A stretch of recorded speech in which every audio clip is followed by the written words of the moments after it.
to Married to History, where we try to be informative, entertaining, and family-friendly. Aloha, I'm Christopher. I have a fancy piece of paper on my wall that says that I know more about history than most people do. I'm Shirley. I'm a homeschool mom that relies on good curriculum, Christopher, and DK Eyewitness books to teach our kids history. What the heck is that? You remember those? The what? DK Eyewitness books. What are those? Those are the big books that they would have at the school libraries. It's like, they have some writing in them, but you didn't look at the book for the writing. You were there for the pictures. That's every book when I was a kid. No, I don't know how to describe them. They have them on like every topic, especially history. Okay. You're going to have to show me one someday. They're good books. Anyway, before we get into our episode, let's take a minute to talk about something from a past episode. It's important to keep in mind that Shirley doesn't warn me, no matter how much I beg, plead, and cry and try to bribe, that she doesn't warn me ahead of time about the topic. Yep, it's fun for me to see what he knows right off the top of his head, and that means sometimes we miss things. If you would like to hear a more comprehensive and well-prepared episode on any topic, just let us know. So, honey, what have we learned since last time? You looked up a couple things about Hamilton. I believe there was some doubt as to the nobility of his family. So if I recall correctly, yes, I was reading about this, Hamilton was undeniably an illegitimate son because his father and his mother were not married at the time. That's a horribly offensive word. You should feel bad. By the standards of the time, he was considered an illegitimate son because his mother and his father were not married. I didn't use another word that I could have used to describe that situation. Thank you very much. But yes, his father did have a bit of nobility into him. His grandfather was a landowner. Now, I'm not too up and up on the scales of Scottish landowning and titles and the noble titles and whatnot of the time, but his Hamilton's grandfather was a landowner. He was, I think they called it a laird, or I might be pronouncing it wrong. It was somewhere in between, like a high up baron and a smaller gentleman person. Okay. So anyway, it was a noble claim. It was upper class, yes. But Hamilton's father was disgusting and terrible and a bad person. Weren't you the one that was just lecturing me about saying that was a mean thing to say? I'm saying we can judge people based on their actions. Which actions are you judging him by? Hamilton's father. Which actions are you judging him by? He had a baby out of wedlock and abandoned the mother. You realize that a lot of men have had babies out of wedlock throughout history for various reasons. I'm not saying that all of them. And if they didn't make things right after that, then they're terrible people. That's a fair thing. He abandoned Hamilton's mother. And yes, I'll go with you that the abandoning of children is no. And you're about to tell me how he squandered his inheritance, which is also bad. No. Oh, okay. Then I was not about about to say that at all. Look at you, trying to put words in my mouth, making assumptions about people before you even get all the information. I would never do that. How do people like you live with themselves? Move on. Anyway, as I was trying to say, Hamilton's father was the fourth son, meaning that any inheritance wasn't working its way down to him. Yeah, that stinks. So that is why he left Scotland to try to make a name, a career for himself, or an inheritance for himself. And yeah, things didn't exactly go his way. I see. So he made some more bad decisions, like having a baby out of wedlock and like running off on them. Yep. Anything else? Oh, and then, there were questions about the bank, too. So the bank that Hamilton got out of the deal in the room where it happened. So that, among the conditions for that bank was that it was on a 20-year charter. So the bank is founded... I have no idea what that means. Do you know what a charter is? Kinda. What is your understanding of what a charter is? So, like, our kids are enrolled in a charter school, so the school has a charter, so they have government permission to do the school thing. And there you go. Government funds. There you go. So the bank had a 20-year charter. In other words, they were allowed to exist by the authority of Congress of the United States for 20 years' time. And after that 20-year point, the Congress would be able to renew it or extend it or do something else. So the bank is founded in 1791. 20 years goes by. It's now 1811. Hamilton is dead. Yeah. And there weren't that many people that were, or at least in Congress, that were keen on the whole banking idea still. Okay. So Hamilton is gone. He's probably was going to be the person that most ardently defended it. I know that Madison, president at the time, he was a fan of it. There were some other supporters, but Yeah. not enough. So Congress just didn't renew the charter. Oh. Bank dissolves. What happened to all the money? I don't know. Banks are complicated. Banks are complicated. Okay. I have more than a basic understanding of economics, but as far as when I listen to banks today and I read some of the things about how banks conducted their business back then, I'd be lying if I said I understood all of that. Yep. Awesome. Well, I have a couple things too. Episode 18, we were talking about Lewis and Clark, right? Okay. Okay, so we brought up. Keep talking like I know every episode by its number. Should. Okay, so we brought up hot air balloons, and as I was listening to it again, we were using the word hot air balloon and weather balloon interchangeably. So that's confusing. So I looked it up. Hot air balloons were invented in 1783. Okay. Weather balloons were invented over 100 years later in 1896. Okay? So Napoleon did use hot air balloons during the Napoleonic era. It's the thing I found said the French were the first to use balloons for aerial reconnaissance, and that would have been in 1794 during their conflict with Austria. Okay. All right, and one other thing about Lewis and Clark. What's the difference between the two? Well, a hot air balloon, a person would go in it. You know, you've got the basket and the stuff. But a weather balloon, I don't think people go up in a weather balloon. Okay, well, I wonder if that's a modern day connotation, or if back in those days they did call them weather balloons if they were used for weather observation. Yeah, because in 1896 somebody did invent a weather balloon for observing weather, but I don't think a person was in it. But what I'm saying is perhaps if people got into a hot air balloon and people inside were using that flight as to check out the weather, I wonder if they called them weather balloons at that time. I have no idea. I'm not expecting you to have an idea. I'm just wondering if that is the case. It's You should look possible. that up. I don't care enough. Okay, last thing. I wondered if Lois Lane and Clark Kent of Superman fame, I wondered if they were named after Lewis and Clark. They weren't. The best explanation I could find said that Clark Kent was named after the actors Clark Gable and Kent Taylor. And then Lois Lane's name was picked because of the actress Lola Lane. Cool. So, yeah. There you go. All right, well, I have a new history question for you today, honey. I love history questions, but you don't seem very excited right now. I'm sorry, should I say it again? Honey, I have a history question for you. Well, that seems just fake, artificial even. I mean, That's weren't you okay. just getting a criticism of that just a moment ago? Yeah, that's what Zakana keeps saying. She says I sound fake.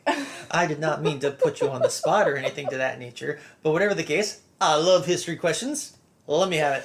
All right, here's my question. Was surfing invented during feudalism? Yes. It was? No! Well, that was the easiest question ever. So, to be clear, I'm assuming you're meaning surfing S-U-R-F-I-N-G, not S-E-R-F? Yeah, because I've heard of, like, talking about feudalism, like, you've got serfs and you've got noblemen, and so surfing. Mm-hmm. Yeah. Am I wrong? So, okay, well, first off, I cannot honestly say that I know when surfing, S-U-R-F, was invented. Wait, you're caught up on the spelling. Spelling wasn't even considered standardized back then. William Shakespeare spelled his own name a million different ways. So why does it matter if the serfs in feudalism were with an E and the surfing, like in the ocean, was with a U? Today, there are see at my least confusion? 2 different spellings of the word surf, and they mean 2 completely different things. Okay. The most common one that people of today are probably aware with is S-U-R-F. Yeah. Which, in my limited understanding, means you throw a piece of board, I don't know what they make them out of these days. Surfboard. You throw something long and flat out onto the ocean and you ride the waves on it. That is S-U-R-F. And I honestly do not know when that was invented. I'm not even sure where that was invented. Because while I know that Hawaii gets a lot of credit for it, and I've seen some very cool-looking, traditional, like old-timey Hawaiian surfboards. I do not know for sure that they were the ones invented. They're probably the ones that made it popular, but it's entirely possible that that concept of putting a board out there and riding the waves through it exists in probably every culture that ever had any city or settlement living by the ocean. Okay. So, but I'm assuming that since you brought up the Middle Ages, you were referring to the other one, SERF. And serfs, which is, to the best of my knowledge, is a word that will eventually lead to the term servants. It sounds similar, serf, servant. Oh. And F's and V's are one of those letters that have changed over time throughout their language, throughout language evolution. But yes, serfs were basically the people that lived on the land that was owned by... Not the water, not the ocean. Not the water, not the ocean. Not on a board on the ocean. They were the people that lived on the land that was owned by noble... so in the feudal system, this is what you have. In the feudal system, you have the king. Yes. He is king over everything. But he's one man back in the day before the internet and cell phones and things of that nature, so he can't manage the whole thing very successfully by himself. So he gives out parcels of that land to the nobles. It's the nobles' job to administer that land, kind of like a governor, if you will. Okay. Their job is to make that land profitable, pay taxes to the king, and whenever the king says that, hey, we're at war, I need some fighting men, the nobleman's job is to take some of the people living on his land and say, hey, you're being enlisted in the army, let's go. Okay. And all the people below, or I don't know about all the people, but among the classes below the noblemen were the third class, the poor class, the working class, and they were known as serfs, or eventually to be known as servants. What's the difference? They were the ones that worked, that did what the noblemen told them to work. So they were the guys working in mines, working on the farming, and they were the ones that paid the taxes to the noblemen, who then took the share of their taxes and paid it to the king. What's the difference between a serf and a peasant? I think it's two words for the same thing. I could be wrong.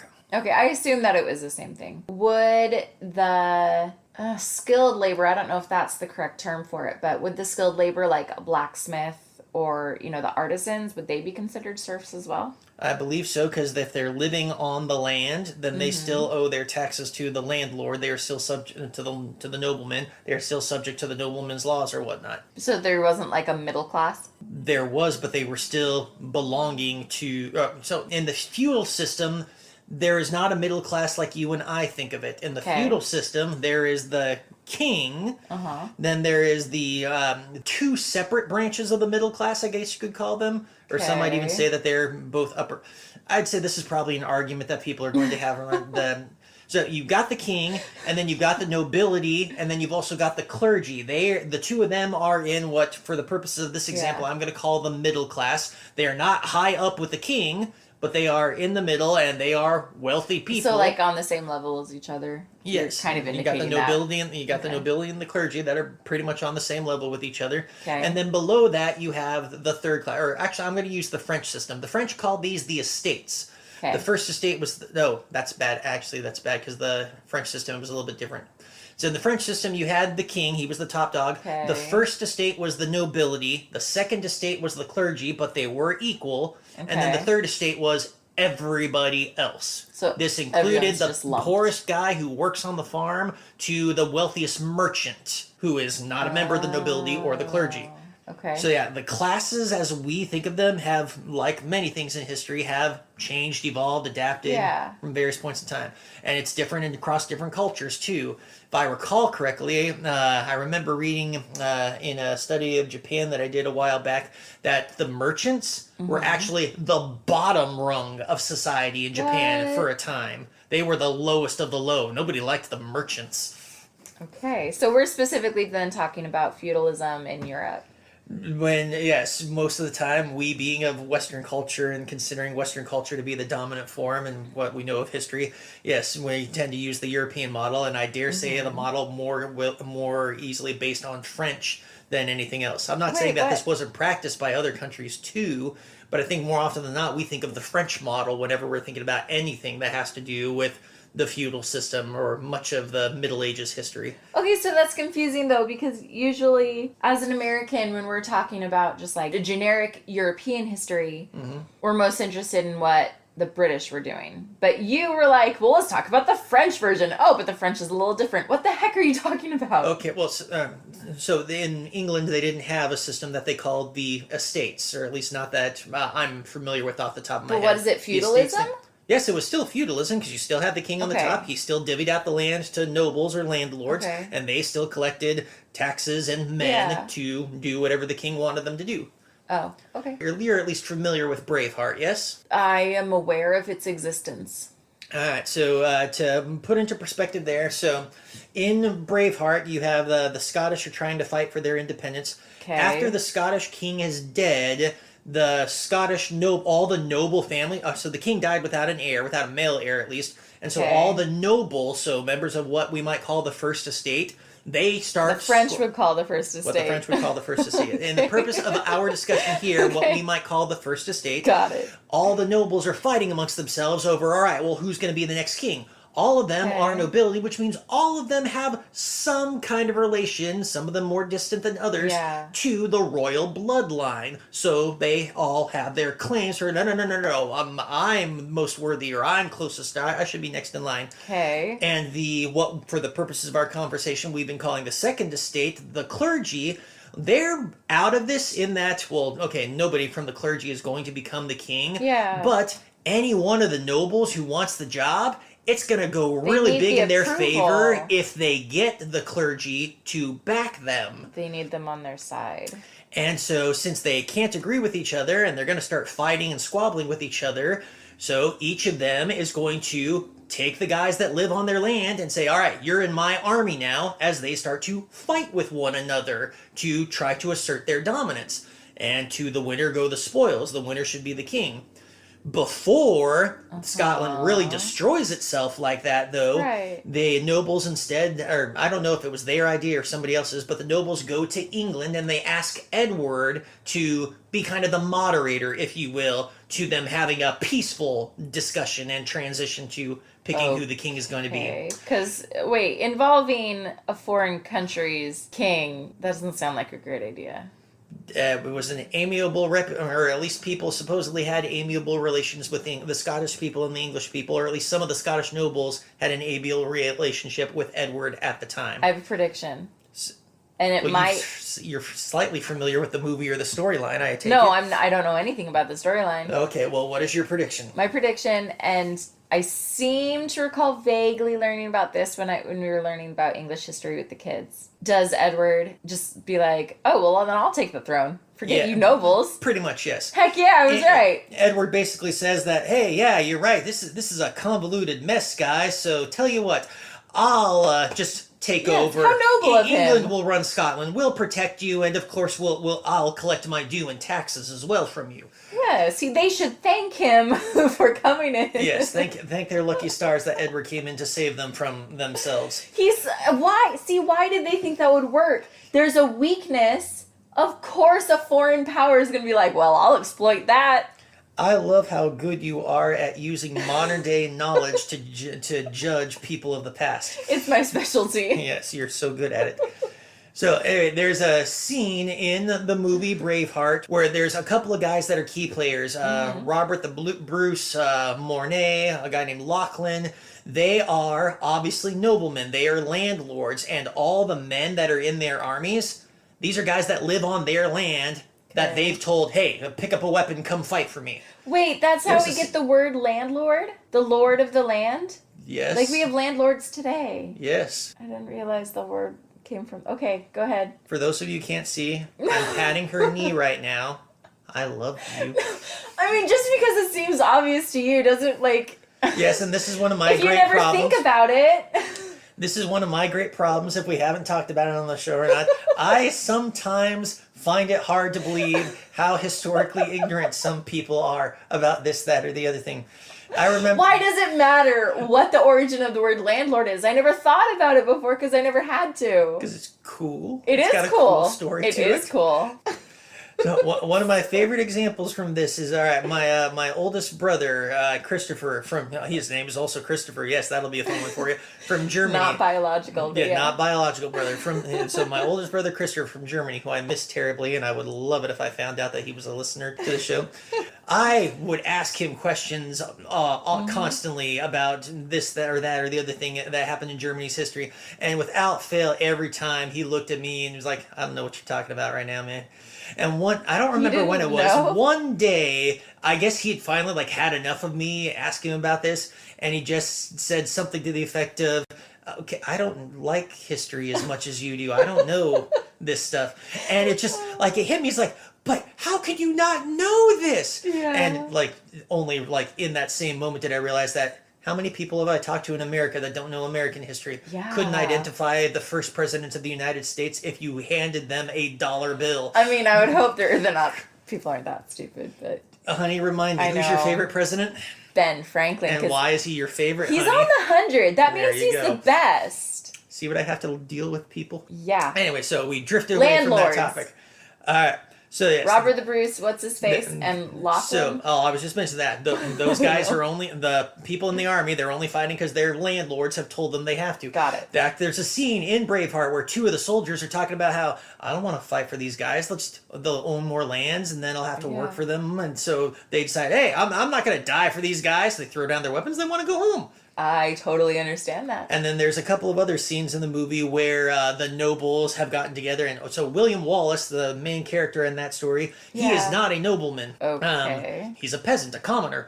A serf. Yes, he's supposed to be a serf. He's supposed to be a farmer working on one of their lands. I don't know whose land he's supposed to be working on. Got it. I think they mentioned it in the movie. They make at least mention that he serves the Balials, which were one of the leading families. There were like 3 leading families at the time. The Balials were number 1, but yeah, that's a whole nother long included story about what happened to the Balials. Sounds fascinating. So there's a scene where Robert the Bruce, when William Wallace is being honored by the Scottish Council, he turns to one of his guys and says, who is this guy? Has anybody ever heard of him before? And they're like, nah, but man, he's really popular among the lower ranks, so we got to do what we can to appease this guy. So it was obvious that, okay, he's not a member of their estate, and these guys recognize that, okay, we need to like control this guy. He's not part of the And on club. more than a couple occasions through the movie, one or more of them ends up betraying him or setting him up or something like that because they're looking out for themselves. Because again, there's that squabbling. There is no Scottish king during that movie, and they all kind of want the job. Yep. Does William Wallace win and he get the throne? No, really? Do you not know this? No, I don't know the storyline. I just know that he's the hero. William Wallace and the blue paint in the face. And William Wallace is eventually captured, tortured, beheaded, and then his body is torn to pieces.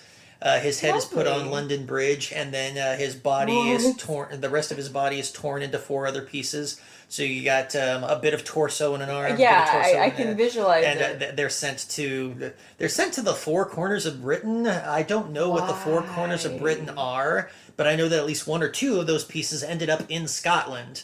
Why? As a warning. To tell other people William Wallace was... But he was a good fighter. William Wallace was the George Washington. William Wallace was to Scotland what George Washington was during the American Revolution. If the British had captured Washington, hanged him, and then put his body on display for all to see, it would be a very powerful message to, hey, don't fight back against Mama Bear. Okay. Or actually, in both cases, don't fight back against England. Don't fight back against the king. So what I'm hearing is England is evil and ruthless. Edward the Longshanks, Edward the First, he was a particularly vicious dude. He was, not only did he do what he did in Scotland, if I remember correctly, he was the guy that conquered Wales. The only reason why Wales is part of the British Empire is because of him. Okay. What does any of this have to do with feudalism? I was showing that those were examples where anybody who's interested could watch a movie and see little tidbits of the feudal system at play in there. Okay, I'm following. I do not know for sure. I cannot think of any other movie off the top of my head which has so many unrecognized connections to what the feudal system is. Okay. I have one. Monty Python and the Holy Grail. I don't recall the feudal system getting mentioned too much in there. Well, what about the peasants that are collecting mud? So I do not remember all the dialogue that happens in that, but if I remember correctly, the 2 peasants who are gathering mud, they very clearly identify that they do not believe that they are in the feudal system. If I remember correctly, it's something about an autonomous commune or something of that nature. They were a democracy or whatever. They take it in turns. That was it. They take it in turns. One guy thought they were living in an autonomous thing, and the other guy said, "No, you're fooling yourself. We're living in a dictatorship." Either way, not the feudal system. Oh, okay. Okay. I have another question. Hold on. I Do forgot you? what it was. I was going to ask something else. Oh, and in case anybody's wondering, if a serf, for any reason, did not pay the landlord what was owed, the landlord was perfectly in his rights to kick him off his land, or I believe even kill him.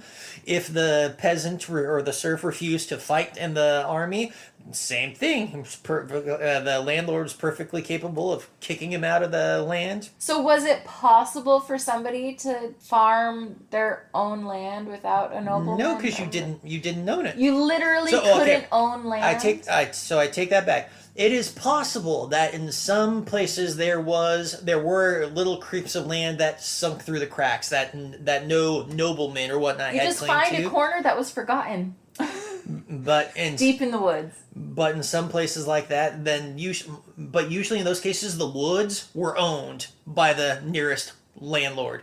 Now, maybe he didn't know that there were people in there, or maybe he couldn't get his army in there to clear those people out, like Sherwood Forest would be an example. Sherwood Forest would have been owned by some nobleman in the Robin Hood story, and thus he would have been well within his rights to send an army into the woods to clear out those people that are living illegally on his lands. But, I mean, the forest is large. You could live for a while in secret before somebody, because you don't have drone camera footage. Yes, and I'm sure plenty of people in settlements did establish themselves like that, at least for a time, before they either got kicked out or something else happened. Okay, I remembered my question and then I think about it today. It's kind of like So I don't want to get too political on this, but think about homeless encampments and whatnot today. Mm-hmm. Technically, the land that they're settling on is owned by somebody, whether it be the private landlord who owns that place, or be the city because it's on the streets or something to that nature, or maybe they're even camping out on land that's owned by the state or maybe even the federal government.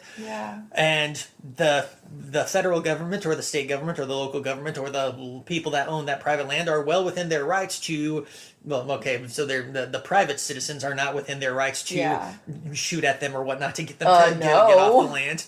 But they're allowed to petition, say, hey, this is my land, please get these people off of there, and then the government's job should be to enforce that land ownership and get those people off of there.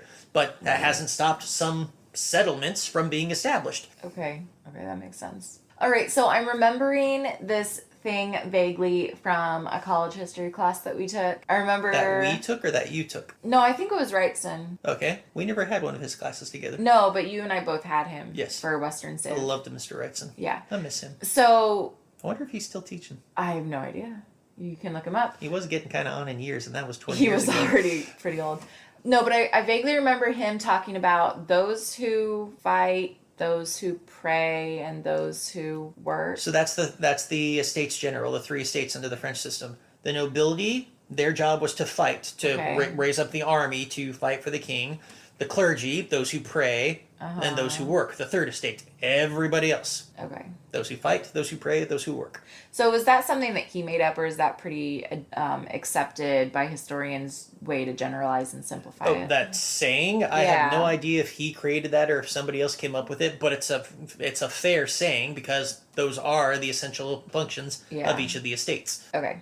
That makes sense. And you said that, like, if I'm a blacksmith and I have a blacksmith shop and I have an apprentice and whatnot, the nobleman owns my shop? The nobleman owns the shop, yes. You pay taxes to him to operate your shop on his land. That sucks. So how did we get out of feudalism into this idea of, like, everyone is independent and can make their own way in the world? Capitalism. Well, not capitalism directly, but the path that will eventually lead us to capitalism. Was that idea completely foreign at the time? Or yes, because Did it ever occur to any of the serfs that I want to own my own blacksmith shop? Independent business owner. It wouldn't have because this was a different time period. This wasn't the time period where if we lived on a farm and we're working on the farm, I would never have to listen to my son tell me that, Dad, I don't want to be a farmer. I want to be a blacksmith. Yeah. Or okay, so that's actually not a good. He could become an apprentice. If he did say that, then hopefully I have a friend or I know somebody or something of that nature, and I'll say, hey, my kid doesn't want to be a farmer, he wants to be a blacksmith, will you take him on as an apprentice? And that would be an option, a path to it. But otherwise, the majority of the population, you did whatever your daddy and your granddaddy before him did. Yeah. If that meant you were a nobleman, you were a nobility. If you were clergy, you were in the clergy. If you were a farmer, a blacksmith, or whatever, then you did that. Okay. So there were opportunities for people to change, but the idea of ever rising out of your estate, kind of like rising out of... Every caste-like system of which I'm familiar left very little room or grounds for people to leave their caste or their class and go to another one. Right. You might be able to change your position with inside your own class, but you weren't allowed to go up to the next one. Right. And so that goes along with, like, why the king is the king, because obviously God ordained him to be so, because he was born. That's in traditional monarchies, yes. I don't know that every monarchy that's ever existed has based it off that idea that God chose this king to rule. But so if that is the belief in the society, that the king is the king because God ordained it so, and we know that God ordained it so because the king was born to the past king. So is that how they justify, like, people can't leave their caste because, well, you were born here, obviously God ordained that you be here. So this was a common idea throughout Europe during the span of probably even before the Dark Ages and the Middle Ages. But was the idea, especially with Christianity comes in to be, then it's the idea that everything that happens is the way that God wants it to be. And if you are challenging the system, then you are challenging God. That's a real good way to keep people down. No, they actually had something for this. It was known as the Great Chain of Being. Was that the chain that the noblemen used to beat the serfs into submission? That's a very funny joke, and I'm sure that more than a few serfs were beaten by chains. What do you mean a joke? It's a real question.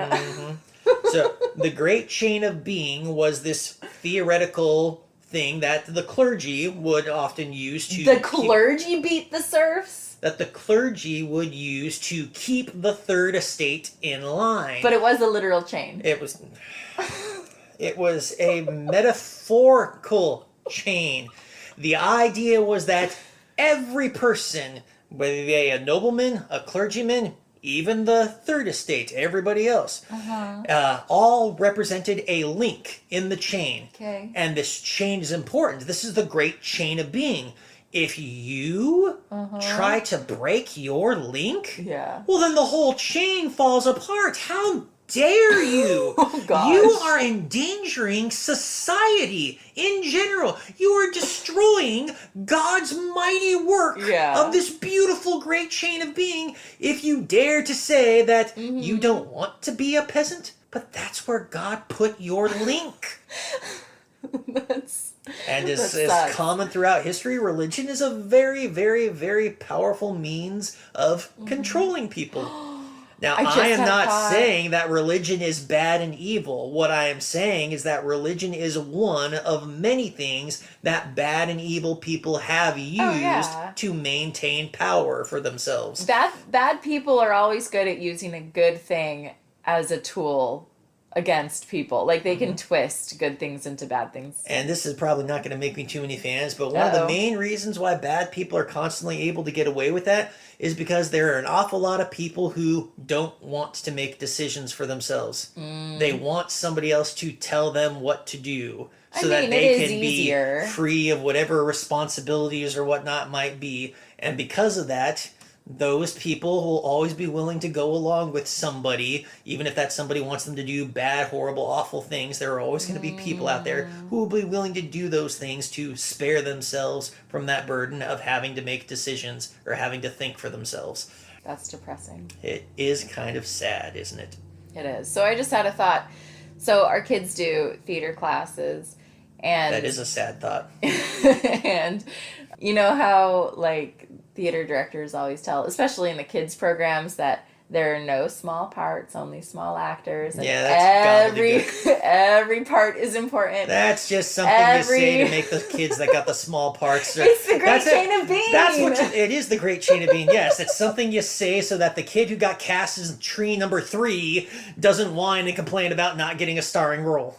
But you do need tree number 3. The great chain of being. That. The entire theater production would fall apart if you didn't have ensemble members doing the best best job they could in that role. I agree wholeheartedly. Nevertheless, one y'all must also recognize that tree number 3 is entirely a replaceable part. And actually, no, I'd say tree number 3 is a redundant part. Tree number 2 is probably a redundant part also.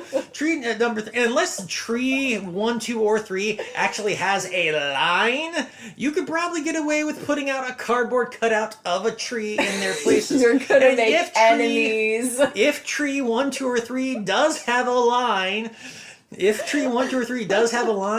odds are that line can be given to someone else, or even you pick up some person, some rando kid off the street and say, hey, you want to be in a play? All right, just dress up like a tree and say this line. You know it's not that easy. For children's theater, it's that easy. We love children's theater, and those directors and those kids work hard. I'm not saying they don't. I am not saying that they don't work hard. And I am not saying that I don't love seeing tree number 3 when they gets up there and takes his bows. You know what? Our kids were trees, and they weren't even numbered. So does that mean they were even more And which one were our kids' useless? trees? They did Into the Woods a while ago. Oh, that's right. I forgot about that. So that's the ensemble. I forgot that those were supposed to be trees. The entire ensemble was a tree, a bush, whatever, and they changed every scene. That was actually really smart. I forgot that those groupings were supposed to be trees. So yes, well, I'm going to go with that yes. was really good. Really smart for them to do that.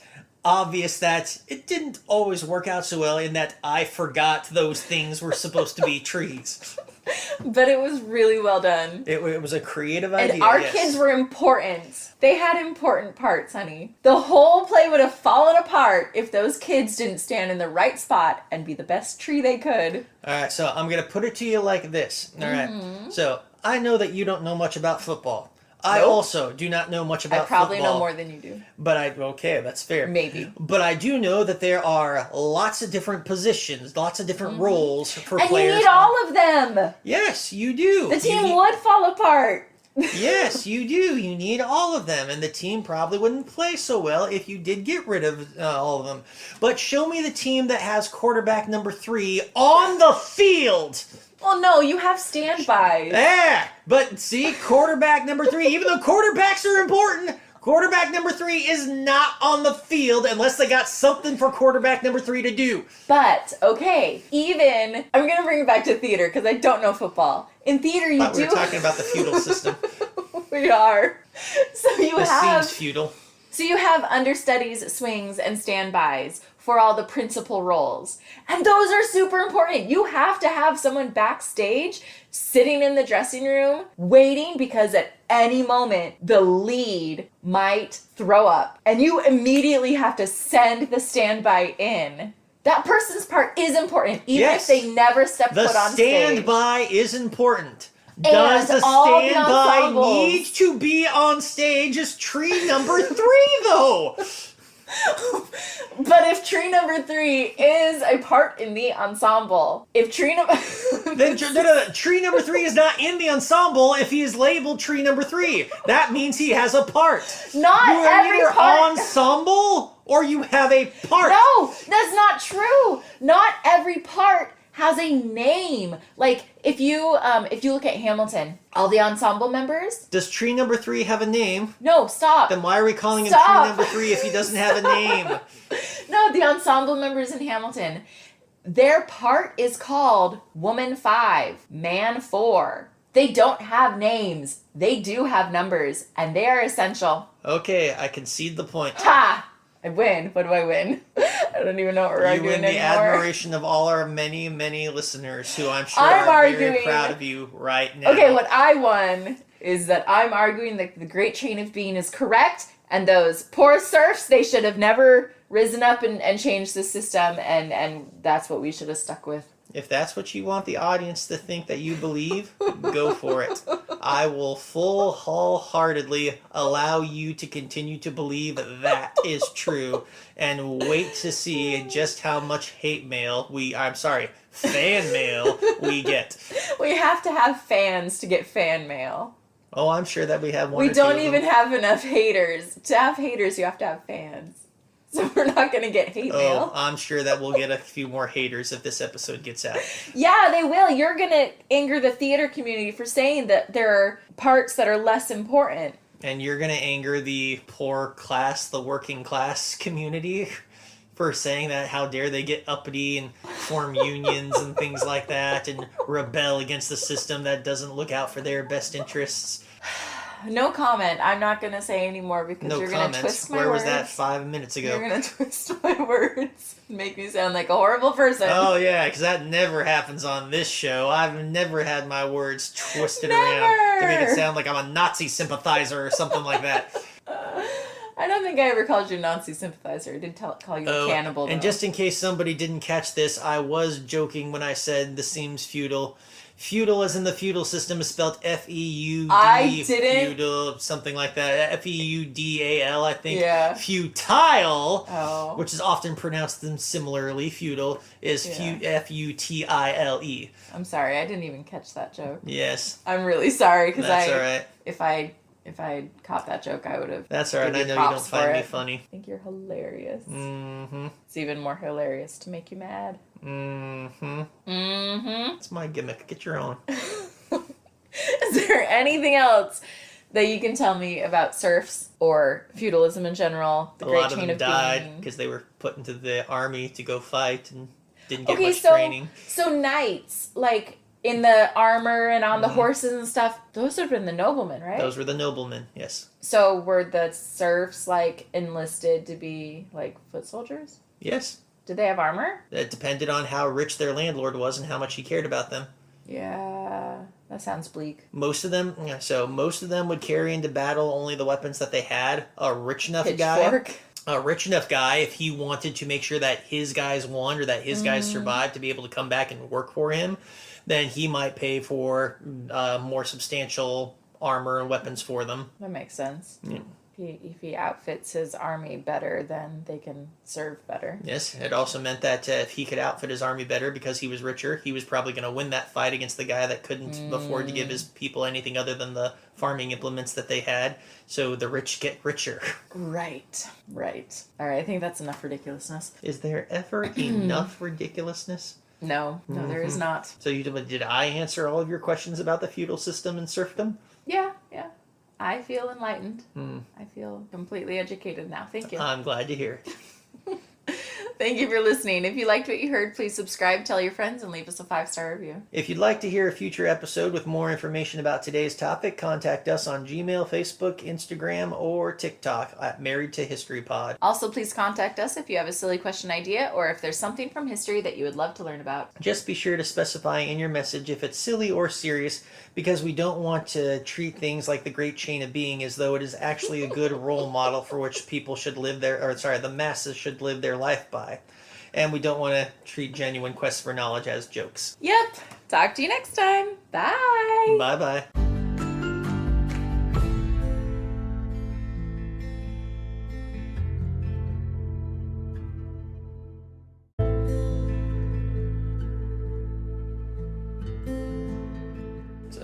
I told Ed that the game I want isn't as much fun as Romance of the Three Kingdoms. His response, all in caps. Clearly.